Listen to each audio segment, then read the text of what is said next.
bienvenue dans l'émission Parole de femmes. Aujourd'hui, nous terminons notre semaine sur les 5 obstacles qui nous empêchent d'entrer ou de rester dans notre destinée. Et pour terminer cette semaine, nous ne pouvions pas parler des blessures. Parce que les blessures, ça fait partie du chemin. On va tous être blessés un jour ou l'autre. Vous avez déjà été probablement blessés. Mais par contre, notre décision vis-à-vis de ces blessures va être déterminante pour la suite de notre destinée, la suite de notre chemin. Et aujourd'hui, avec vous les filles, on va voir que les blessures peuvent vraiment être un frein un frein dans notre destinée. Pas les blessures en tant que... si, les blessures quand même en tant que telles, mais c'est surtout notre réaction, la manière dont on va pouvoir gérer ces blessures qui va être décisive. Parce que comme je l'ai dit, les blessures sont inévitables. On va fréquenter des gens, on va côtoyer des gens, on sera dans des situations où on va être blessé, on va se faire blesser peut-être parce qu'on va se mettre dans des situations blessantes, d'autres fois parce qu'on sera au contact de personnes moins raffinés qui pourront nous blesser. Et du coup, voilà, il faut qu'on le sache sur le chemin de la destinée. Les blessures seront là, mais maintenant, comment allons-nous les traiter? Est-ce qu'on va laisser les blessures s'accumuler? Est-ce qu'on va les traiter? Et si oui, comment les traiter? Et ça m'a fait rire parce que tu n'as dit pas les blessures en tant que telles. Et ça m'a fait penser à moi qui m'étais blessée pour de vrai en tant que telle il y a quelques années. Et ça peut être aussi un arrêt. Et tu te dis, en fait, je me suis blessée, donc ça veut dire que je m'arrête ici, je ne continue pas. Comme au niveau physique, lorsqu'on est blessé, on va prendre le temps de guérir, on va faire de la réhabilitation s'il y a besoin et tout ça. Mais on va se dire, on ne peut pas s'arrêter. On doit retourner à ce qu'on est en train de faire. Donc, on va s'assurer de guérir de cette blessure pour pouvoir retourner sur ce qu'on est en train de faire sur notre mission. Mais dans le côté émotionnel, lorsqu'on est blessé, lorsqu'on est offensé, lorsque, par exemple, on parle du chemin de la destinée, ça peut être au niveau d'une association que tu as mis en place et tout ça, et les premières personnes, tes premiers collaborateurs t'ont offensé. Si on est conscient que cette offense, cette blessure peut vraiment être un point d'arrêt et nous empêcher d'aller plus loin sur notre chemin de la destinée. Pourquoi? Parce qu'on n'a pas pardonné à ces personnes, parce que peut-être on n'est pas guéri. Donc, du coup, toutes nos relations ou toutes nos associations qu'on fait par la suite, on les fait en fonction de cette premier endroit de blessure. Il y a tellement de conséquences qui découlent d'une blessure qui est non traitée. On serait vraiment... Des fois, quand on regarde quelque chose avec nos yeux naturels, on réagit rapidement, mais il faut aussi qu'on apprenne à regarder les choses aussi avec les yeux de l'esprit. Et lorsqu'on voit ce que les conséquences ou les effets néfastes dans le monde, dans les yeux de l'esprit, à ce moment-là, ça peut nous aider vraiment à reprendre les choses en main et à réagir tout de suite. Et tu parles de blessures qui sont parfois des blocages aussi, et de voir les blessures avec un autre regard. Moi, quand tu parlais, je pensais à une histoire qui s'est faite. J'étais très, très jeune à l'époque. Et il y avait une femme qui avait eu un problème avec un membre de notre famille. Moi, je n'étais même pas concernée par la situation. Mais quand elle m'a vue, moi, un jour, je marchais en route. Elle a traversé la route. Elle est partie de l'autre côté et tout. Et vraiment, dans ma tête d'enfant, je m'étais dit, mais cette femme est comme, entre guillemets, esclave d'une situation parce que, déjà, moi, je n'étais pas dans la situation, mais à cause de la situation, elle réagissait vis-à-vis de moi. Elle avait des actions qui étaient étonnantes à mes yeux parce que je ne faisais pas partie vraiment de ce contexte. Et là, en réfléchissant aujourd'hui, c'est comme quand on garde certaines choses, ça implique certaines réactions de notre part, mais ça te rend esclave, en fait, d'une situation qui s'est passée dans ta vie. La situation, on ne la nie pas. Peut-être qu'il y a des personnes qui t'ont effectivement blessé, mais dès l'instant où tu commences à vivre autour de ça, en fait, c'est toi qui es esclave, ou même, oui, prisonnier, parce que le prisonnier, c'est qui? C'est celui qui est enfermé dans une cellule, qui ne dépasse jamais, en fait, parce que c'est le cadre qu'on lui a donné, c'est cette prison-là. Et toi, quand tu te donnes pour cadre un conflit que tu as eu dans le passé, une blessure que tu as gardée et qui te fait réagir d'une certaine façon, mais en fait, tu es sous un joug, tu es sous le joug de cette blessure-là. C'est pour ça que c'est important de régler ces choses-là, parce que décider de pardonner, c'est vraiment toi que ça libère. Ça te libère de certaines réactions inutiles ou étonnantes, comme c'était le cas à mes yeux de cette femme quand j'étais enfant. Ça va te libérer de cette réaction, ça va te libérer de plusieurs choses, ce d'autant plus que parfois les personnes en face, sincèrement, ils vivent leur vie, quoi. Ils sont passés à autre chose, mais toi, tu as décidé de rester un esclave. Donc, attaquons les choses au bon endroit. Mettons le doigt, s'il y a des blessures dans nos cœurs et tout, mettons le doigt sur ces choses et décidons de ne pas rester à la merci de ces choses ou esclaves de ces blessures dans notre vie. Et l'amertume produit des rejetons. La Bible nous dit l'amertume n'est pas stérile, elle va se reproduire. Et comment elle va se reproduire? C'est qu'il y a une situation bien isolée avec X ou Y. Vous avez eu un problème avec Simone. Et finalement, l'amertume que vous avez contre Simone à cause de la blessure qui s'est passée va produire des rejetons. Et ça veut dire que ce qui s'est passé avec Simone va porter du fruit, mais un mauvais fruit avec Jacqueline, avec Janine, avec etc., etc.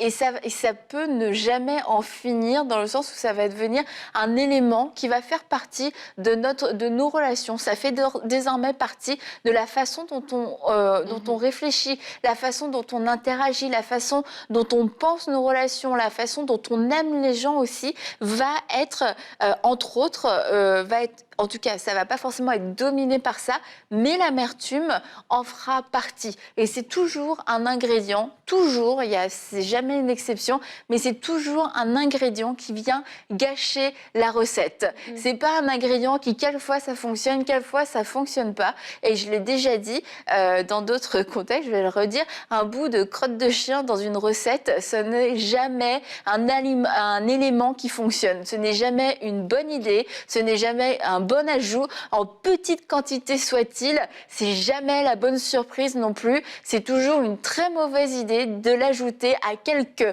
soit la préparation culinaire, si vous ne le saviez pas. Et bien l'offense, c'est la même chose. L'amertume, c'est la même chose. Ça n'ajoute jamais rien de bon à aucune relation. Ça n'ajoute rien de bon à ma vie, mais ça n'ajoute rien de bon à la vie de l'autre non plus. Tu veux rebondir sur mon image, je pense, Nadine. Et j'ai un point, mais avant ça, tu parles de relations, je me suis dit j'allais parler de ce point ici tout de suite. Dans 2 Corinthiens, au chapitre 2, les versets 10 à 11, la Bible dit « Or, à qui vous pardonnez, je pardonne aussi », c'est Paul qui parle, « et ceux que j'ai pardonnés, si j'ai pardonné quelque chose, c'est à cause de vous en présence de Christ, afin de ne pas laisser à Satan l'avantage sur nous, car nous n'ignorons pas ses desseins. » Et là, il parle à l'église de Corinthe par rapport à ça et par rapport au pardon et les desseins de Satan, qui sont des desseins de division, qui sont des desseins voilà, de mettre la zizanie, de diviser des groupes. Et on parle de relations, justement. Des fois, il y aura des situations qui peuvent s'élever, des situations d'offense qui sont là, mais vraiment, le pardon va aider aussi à assainir aussi au niveau du groupe en tant que tel, que ce soit au niveau de la famille, que ce soit au niveau de l'amitié, que ce soit au niveau de l'église aussi, que ce soit au niveau de votre association, de votre entreprise, peu importe. Lorsque l'offense se présente, c'est important vraiment d'agir avec ce pardon, et aussi un pardon qui est public. Tu parlais de j'ai un problème avec un tel qui devient avec celui-ci, avec celui-là, celui-là. Et des fois aussi, il y a des destinées, il y a des entreprises qui auraient pu être des entreprises multinationales, mais qui ont été avortées à l'année 1. Pourquoi? Parce qu'il y a eu un problème, mais le problème a mal été géré, la division a mal été gérée, et tout le monde qui était autour se trouvait entraîné là-dedans. Et après, les gens se sont découragés, les gens sont partis à gauche, à droite, et le projet, la destinée, en tout cas, ce que Dieu avait mis en place, n'a jamais pu décoller à cause de l'offense. C'est vraiment important de ne pas se faire voler. L'offense est un piège de Satan, c'est un voleur, Satan. Lorsqu'il vient dans nos vies, c'est pour égorger, voler et détruire, et il va passer par l'offense. Et c'est vraiment à notre responsabilité de réagir. Jésus était sur le chemin de sa destinée à lui, qui était la croix de Golgotha. Ben, quand Judas vient le voir, il y a une occasion d'offense qui est là, mais il embrasse. Et puis tu vois, il dit, ben, ce que tu as à faire, fais-le promptement. Et il continue sur son chemin à lui de sa destinée. Alors c'est vraiment important de comprendre que les occasions d'offense, ils vont en avoir, parce qu'on va rencontrer des gens, parce que les gens ne sont pas parfaits, parce que nous, on n'est pas parfaits, mais de regarder au big picture, entre guillemets, de regarder vraiment à la chose dans son ensemble et de se dire, je ne vais pas me faire voler ma destinée pour une offense voilà, en cette année-ci, alors que j'ai tellement des choses à vivre, j'ai tellement des choses extraordinaires à faire. Peut-être, oui, c'est un associé avec qui je me suis dit on allait marcher ensemble pour 20 ans, et là, nos chemins se croisent, s'arrêtent. OK, je suis prêt à continuer, Seigneur, je veux te faire confiance, que tu es encore mieux pour moi, que tu as encore d'autres personnes que tu vas amener à mes côtés. Alors, du coup, je ne veux pas me laisser emprisonner, comme Aurélie l'a dit, dans cette offense ici. Et puis, il y a parfois aussi des choses non dites. Donc, les offenses entraînent souvent des choses non dites. Et je pense que l'une des manières de traiter l'offense, c'est vraiment de s'exprimer aussi, de dire les choses de la bonne manière, bien sûr. Parce que c'est les choses qui restent dans le cœur, justement, parce qu'on n'a pas souvent pris l'opportunité d'aller juste vers la personne pour dire, mais regarde, dans telle situation, au début de cette entreprise, voici ce qu'on s'était dit, mais j'ai l'impression que ça a changé. Mais il y a des gens qui vont garder certaines blessures, entre guillemets, à l'intérieur d'elles, ou juste parce qu'il y a eu des incompréhensions, pas parce qu'il y a vraiment une blessure en soi. Et l'incompréhension, c'est ça maintenant qui va amener la blessure. C'est ça qui va amener un biais dans la relation et tout.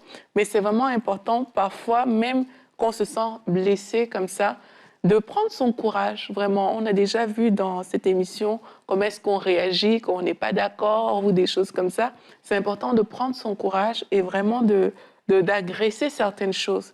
Et je crois que c'est le fait de ne pas agresser les choses qui crée des blessures et des frustrations dans plusieurs vies, juste parce qu'on n'a pas osé aller voir, je ne sais pas, Nadine, pour dire, regarde Nadine, quand il y a eu telle situation, voici comment je me suis sentie. Tu n'as pas osé faire ça, du coup, tu gardes des choses. Et puis, quand Nadine parle, tu regardes Nadine avec un biais, et puis il suffit qu'elle fasse une petite erreur, c'est ça qui devient la grosse blessure, mais c'est comme un système que tu as emmagasiné dans ton cœur. Donc, pour vaincre aussi des blessures qui peuvent nous empêcher d'aller vers notre destinée, parce que le pire, c'est que demain, peut-être tu ne parleras plus avec cette personne, avec Nadine, comme je dis, mais peut-être c'est la personne que le Saint-Esprit avait appointée pour t'ouvrir certaines portes. Et tu te bloques comme ça, juste parce qu'il y a eu des non-dits, des malentendus et tout. C'est important vraiment parfois de prendre ce pas avec humilité, simplicité, pour voir les gens en face, pour leur dire, ben regarde, dans cette situation, il y a quelque chose qui m'a dérangé. Et parfois, ça va tout régler. Ton cœur n'aura même pas besoin de subir certaines choses. La situation sera réglée. Et s'il y a un problème plus grand, mais c'est l'occasion au moins de s'exprimer. Et ça conduit aussi vers un vrai pardon, pas un pardon, pas un faux pardon, entre guillemets, mais un vrai. Et c'est certain que quand on est blessé et qu'on n'a pas pardonné, parce que c'est quand même deux choses aussi différentes, parce qu'on peut avoir pardonné, être en chemin aussi de guérison et de restauration, mais quand on fait la décision, quelquefois, par passivité, de rester dans cet état de non-pardon, on va se priver d'un tas de choses parce que lorsqu'on est blessé, on n'est pas au maximum non plus de nos capacités.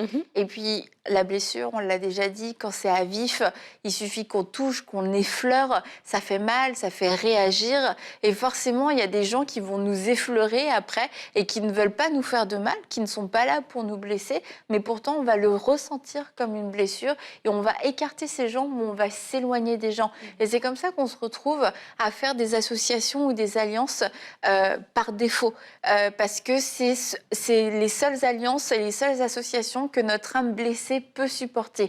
Ça va être des gens qui sont d'accord avec nous, des gens qui vont dans notre sens, des yes man, des gens qui vont jamais nous confronter, ou alors ça va être personne. On va s'isoler parce que finalement on préfère être tout seul, garder une distance de sécurité. Ça ne veut pas dire qu'on est tout seul, mais en tout cas, la proximité va être vraiment réduite. Mais c'est parce qu'on veut se protéger et c'est normal de vouloir se protéger quand on est à vif. Mais la question qu'on doit se poser maintenant, pourquoi est-ce que je suis comme ça? Pourquoi est-ce que je suis si méfiant? Pourquoi est-ce que quand je rencontre quelqu'un, j'ai tellement peur qu'il me fasse mal? Tout de suite, je me pense, mais qu'est-ce qu'il veut de moi, etc., etc. Pourquoi est-ce que dans une même situation, tout le monde est content et moi je me sens blessée, moi je me sens agressée? C'est peut-être que mon âme est à vif et que mon âme a besoin d'être guérie. Et c'est important si on veut aller loin avec le Seigneur, si on veut avancer sur le chemin de notre destinée sans être freiné, sans être ralenti, sans être même arrêté, de prendre ce temps de se dire je ne peux pas continuer comme ça et de ne pas se satisfaire d'une marche où on boite, d'une marche où on est est un petit peu, on est boiteux parce qu'on se dit, bon, bah, je continue quand même d'avancer. Non, le Seigneur peut nous guérir entièrement. Il peut guérir et restaurer entièrement votre âme. Et c'est la vie abondante qu'on a en lui. Et c'est dommage de s'en priver parce que oui, on ne va pas être au maximum de nos capacités, mais parce qu'en plus, il y a vraiment un enjeu. Dieu, c'est un manque d'obéissance que de ne pas pardonner à son prochain. C'est un commandement que Dieu nous dit. Pardonnez-vous les uns les autres comme moi-même, je vous ai pardonné. Et le pardon ne devrait pas être une option parce que c'est quelque chose que Dieu nous demande de faire. C'est comme ça, entre autres, que Dieu nous a démontré son amour. C'est en nous pardonnant. Et nous aussi, il nous appelle à pouvoir le faire pour les autres, envers les autres. Et ce que tu parles par rapport à l'âme, c'est tellement important aussi parce que justement, dans ce chemin, dans cette blessure, il faut aussi prendre le temps que le Saint-Esprit aussi vienne nous guérir de cette blessure-là. Je repense à Joseph et on va toujours prendre Joseph dans Genèse 50, verset 20. Voilà ce que vous avez prévu de me faire du mal, mais l'Éternel l'a changé en bien. Mais avant ça, Joseph a dû voir ses frères. Et il y a toutes sortes d'émotions qui sont montées. Et dans la Bible, il va nous dire qu'à plusieurs reprises, il a dû se mettre à côté pour pleurer parce que vraiment l'émotion était là. Il y avait le pardon qui avait été relâché, mais l'émotion de se rendre compte que mes frères m'ont laissé dans une citerne, mes frères m'ont vendu, j'ai été esclave, etc. Tout ça, c'était des blessures qui étaient là. Et Joseph a dû pleurer et il y a comme eu aussi un travail que le Saint-Esprit, je suis sûre, a fait dans le cœur de Joseph pour qu'il puisse arriver même à faire cette déclaration et même à chercher le bien de sa famille, à les installer comme il se doit, etc. etc. Et c'est aussi dans nos actions, après, est-ce qu'on est capable de bénir ces personnes qui nous ont blessés? Est-ce qu'on est capable de parler avec maturité, avec recul,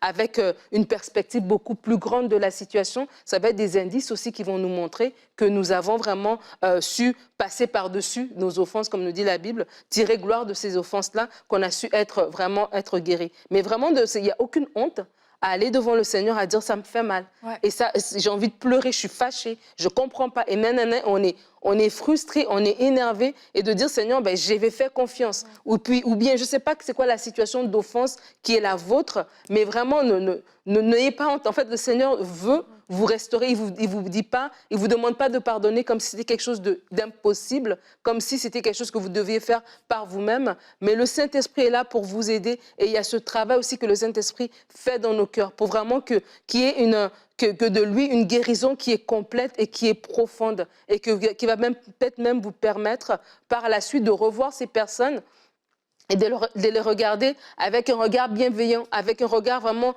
dépourvu d'amertume, comme Annabelle a parlé tout à l'heure par rapport à ce verset d'Hébreux, et vraiment de vous aider à aller plus loin. Comme on a dit, la Bible nous dit que tout concourt au bien de ceux qui aiment Dieu et sont appelés selon ses desseins. Alors que vous avez cette destinée, alors que vous avez cet appel de Dieu sur votre vie, même les choses, voilà, les pièges comme ça que Satan nous envoie par des offenses, etc., ben Dieu sait le faire concourir à notre bien. Si nous-mêmes, nous allons dans sa présence et on nous dit, Seigneur, je t'apporte cette douleur, je t'apporte cette peine, je t'apporte cette déception et je te demande, Seigneur, de te glorifier à travers cela. Tu as dit quelque chose que je voulais dire aussi, c'est de ne pas avoir peur d'aller vers Dieu avec les choses qui nous dérangent vraiment et de le dire. Et il y a aussi une autre chose, c'est que la Bible dit « sonde mon cœur et connais-moi, et connais mes pensées et regarde si je suis sur le mauvais chemin ». Je pense que c'est une prière qu'on doit faire souvent parce que même parfois il y a des offenses vraiment cachées et c'est bien de faire un bilan parfois avec Dieu de l'état de son cœur. Il y a des choses qui vont vous quitter lorsque vous allez faire ce bilan. Parfois il y a des gens qui ont des réactions, mais nous-mêmes on a des réactions par rapport à des choses. Mais tu ne sais même pas que ça vient d'une offense, en fait, que tu as gardée, tu ne t'imagines pas, parce que tu as été habitué, et plusieurs sont souvent comme ça, hein. C'est que tu as été habitué à dire « non, ça va, moi c'est bon, j'ai pardonné, je peux rien à faire avec cette histoire-là ». Donc, tu as pardonné de ta bouche, mais dans ton cœur, il n'y a pas encore eu ce travail dont tu parles, Nadine, qui t'amène même à regarder la personne différemment parce que le Saint-Esprit a fait ce travail, mais tu es resté au niveau de ta bouche, mais au niveau de ton cœur, rien ne s'est passé. Donc, c'est important de demander à Dieu de sonder notre cœur. Et vraiment, s'il y a des choses cachées, de les enlever, en fait, et pas que ça reste là, que les racines profondes de ces choses soient vraiment déracinées Et je suis sûre qu'il y a des personnes même qui vont vivre des délivrances comme ça. Des délivrances où il y a vraiment quelque chose qui est arraché. Tu sens vraiment qu'il y a un poids qui est sorti parce que tu as demandé au Saint-Esprit de sonder ton cœur. Et ne nous voilons pas la face. S'il y a vraiment, je ne sais pas, quelqu'un qui t'énerve, j'ai envie de dire ça comme ça, qui t'offense, ne te voile pas la face devant Dieu. Tu peux le dire à Dieu, Seigneur, cette personne, j'en peux plus, elle m'énerve. Tu peux le faire. Et Dieu, il va te... En tout cas, il saura te revêtir de ses sentiments à lui. Et je vous dis, moi, j'ai déjà fait ça. Je pense que je l'ai déjà raconté à Parole de Femme. Il y avait quelqu'un qui m'énervait sérieusement. Et quand je suis allée dans la prière pour ça, déjà, à peine j'ai commencé à prier, j'ai éclaté de rire. Et j'avais l'impression que c'est comme ça que Dieu voyait la situation. Que pour moi, c'était un gros défi. Mais pour lui, on dirait que c'était un truc tellement simple, j'ai éclaté de rire. Puis je me suis retrouvée en train de prier pour la personne et tout. Mais c'était pas ce que j'avais. C'était pas pour ça que j'étais venue à la base. J'étais juste venue me plaindre. J'étais venue pour lui dire, mais quand tu laisses le Saint-Esprit agir dans ton cœur, mais il y a des choses qui se passent en fait. Et je pense qu'on doit s'ouvrir vraiment dans la présence de Dieu pour qu'il soigne nos cœurs. Et un des symptômes pour savoir si on est blessé, si on a de l'offense, c'est d'écouter notre scénario intérieur. Et si on est constamment en guerre, en dispute, comme devant un tribunal avec certaines personnes, on est tout le temps en train d'argumenter dans nos têtes avec eux, même si on ne le fait pas en vrai, ça veut dire qu'il y a des choses qui ont besoin d'être réglées. Il y a peut-être des discussions qui ont besoin d'avoir lieu, il y a du pardon qui a besoin d'être donné. Mais c'est ces gens à qui on peut penser beaucoup, souvent, constamment, avec qui on a des discussions imaginaires, etc. Des gens qu'on ne voit peut-être même pas, qu'on n'a pas vus depuis 10 ans, depuis 20 ans, mais pourtant qui sont tellement présents. Des gens, vous allez voir leur compte, vous allez voir leur profil, vous êtes au courant de ce qu'ils font, et à chaque fois qu'ils font quelque chose, ah, vous avez quelque chose à dire, ah, il ouvre ceci, il ouvre cela. Moi, je me souviens, on était à l'université et il y avait une fille qui me parlait d'une autre fille, mais on aurait dit qu'elle lui avait fait un truc terrible. Et la manière dont elle en parlait, mais c'est comme si ça avait été une grosse trahison. Et en fait, il y avait eu un incident, en effet, mais quand elles étaient plus jeunes, mais quand elles étaient enfants. Et depuis, en fait, c'est comme elles s'étaient construites comme une atmosphère d'ennemis, mais elles étaient au courant l'une et l'autre de ce que l'autre faisait. Et puis, tu sais, c'était comme elles se pointaient et tout, mais à distance. Même quand elles vivaient à l'étranger, il y en a une qui vivait à l'autre bout du monde. Tu te dis, mais à un moment donné, tu grandis. Ce qui s'est passé à 10 ans, tu ne peux pas encore y penser à 40 ans et parler de la petite fille qui t'avait volé ton goûter puis qui a dit que c'était pas elle et que c'était l'autre et que tu t'es fait gronder par la maîtresse. Mais t'as 40 ans, t'es en train de la suivre sur Facebook. Oh, regarde, elle n'a pas changé. Oh, bah, elle a une promotion. Elle l'a volé à qui? Elle l'a volé à qui, celle-là? Mais franchement, c'est drôle, mais c'est pas drôle parce que beaucoup de gens, vous vivez comme ça et vous le savez aujourd'hui, vous le savez, toutes ces personnes, ça remonte, mais c'est une racine d'amertume, une racine d'offense qui vous a rendu amer dans certains domaines de votre vie, qui vous encercle et qui vous emprisonne. Et aujourd'hui, vous pouvez expérimenter la vraie liberté de Christ, où vous pouvez pardonner même à cette petite fille qui vous a dit cette chose méchante ou qui a fait ce truc injuste quand vous aviez 10 ans. Mais aujourd'hui, vous pouviez lui pardonner. Ça semble peut-être être anecdotique à vos yeux aujourd'hui pour pardonner, mais d'un autre côté, vous voyez que cette chose a finalement encore de l'impact, que cette personne qui n'est pas du tout dans votre vie aujourd'hui est pourtant extrêmement vivante et vous pouvez faire le choix de pardonner complètement. Alors, pardonner les petites, les grandes offenses, mais je crois que le Saint-Esprit est à l'œuvre et est en train de faire ce travail en vous, en train de vous ramener peut-être dans certaines situations où vous vous dites finalement, oui, j'ai besoin de pardonner. Finalement, vous aviez raison, les filles. C'est à moi que vous parliez. Et quand on parle, justement, tu disais ce mot-là, ça rend ça garde ces personnes vivantes, dans le sens les événements sont vivants. Et ça nous est déjà arrivé de rencontrer quelqu'un, ou peut-être même c'était nous, qui parlons d'une histoire avec tellement d'émotions, avec tellement de précision, de détails. Et puis après, au bout de la conversation, ça s'est passé quand? Eh bien, ça s'est passé il y a 5 ans, ça s'est passé il y a 12 ans, il y a 20 ans. Mais tu as l'impression que c'est encore vivant. En fait, les émotions sont encore là. Et on parlait de l'orgueil en disant que des fois, dans l'orgueil, c'est les gens autour de nous qui vont nous faire voir en fait que voilà, il y a des soucis d'orgueil, mais dans l'offense aussi, des fois, ça peut être ça. On peut être nous-mêmes vraiment aveugles à notre offense, à l'offense que nous vivons. Et nous la racontons, et c'est devenu comme, ça fait partie de nous, c'est une histoire qu'on raconte tout le temps, c'est des événements qui nous suivent comme ça, qui teintent même tout ce qu'on va vivre par la suite. On parle de notre destinée et peut-être on a eu une première offense, une première blessure, un premier fiancé et cette offense-là, elle nous suit dans notre mariage actuel. Elle nous empêche de vraiment prendre plaisir à ce que nous vivons actuellement. Pourquoi? Parce qu'il y a toujours le souvenir de cette offense et les marques qu'elle a laissées dans notre cœur. Et vraiment, on veut juste prier pour vous. Si c'est correct avec toi, Annabelle? C'est correct avec moi. D'accord. On veut juste...